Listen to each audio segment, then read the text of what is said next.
دیکھیں جی اب question number 2، یہ بھی ایک بہت بڑا آج کل ایشو بنا ہوا ہے.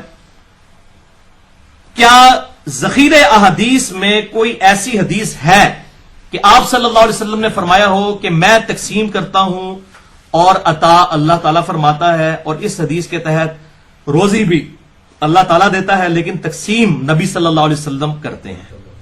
نعوذ باللہ من ذالک، یہ بالکل جھوٹ باندھا ہے کسی نے، اس طریقے سے حدیث یہ نہیں ہے. بخاری اور مسلم کے الفاظ ہیں کہ اللہ تعالیٰ جس کے ساتھ بھلائی کا ارادہ فرماتا ہے اسے دین کی فقہ عطا فرما دیتا ہے، اور عطا فرمانے والا اللہ ہے، میں تو صرف تقسیم کرتا ہوں. احمد بریلوی صاحب نے پورا شعر لکھ دیا، رب ہے معطی یہ ہے قاسم، رزق اس کا ہے کھلاتے یہ ہے.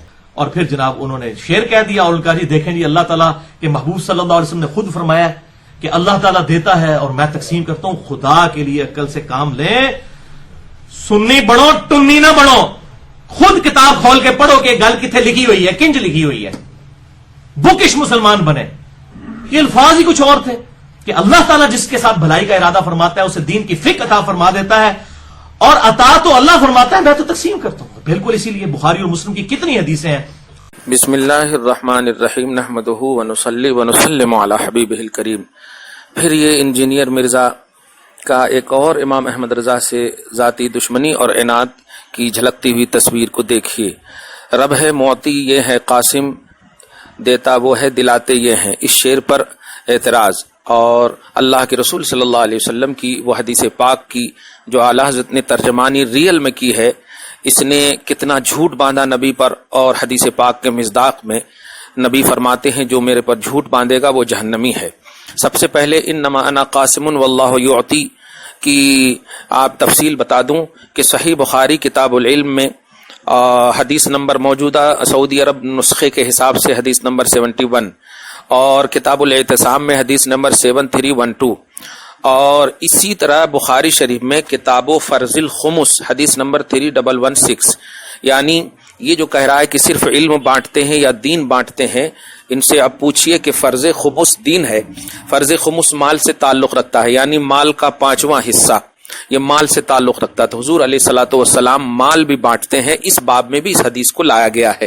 تو رزق کے قاسم ہو تم، کیسے نہیں محمد عربی کو مان سکتے ہیں؟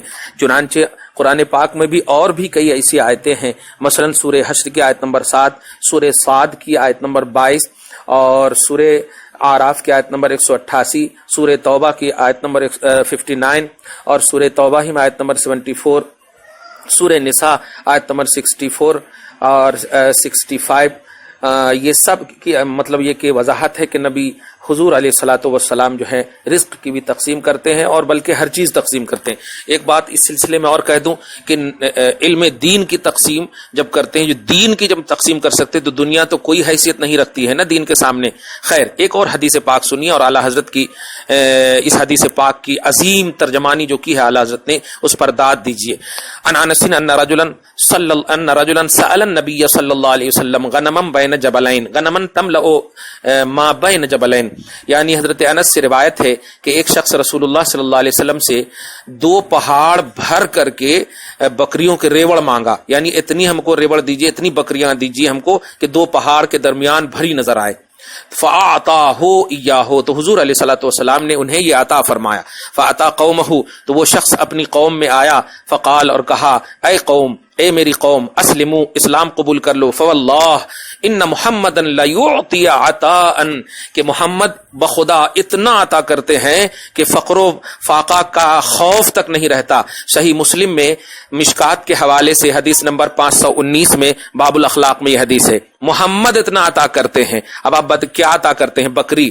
یہ دین ہے، یہ دین عطا کرتے ہیں. یہ اعلیٰ حضرت کی دشمنی میں اس انجینئر کو کہاں سے کہاں تک پہنچا دیا، اور رسول پاک کی حدیث کی صحیح ترجمانی نہ کر کے جہنم کا اپنے آپ کو مستحق بنایا. اللہ تعالیٰ نبی کی دشمنی سے بھی ہم سب کو محفوظ فرمائے، اور اپنے محبوب نبی کے صدقے میں جتنے بھی ان کے محبوب ہیں ان کی بھی توہین سے، خصوصاً امام اہل سنت کی توہین سے ہم سب کو محفوظ فرمائے. والسلام علی من اتبع الہدی. احمد رضا کوئی بھی ہم سے جیتا نہیں ہے. اگر آپ نے ابھی تک ہمارا چینل سبسکرائب نہیں کیا تو ہمارے چینل کو سبسکرائب کر لیں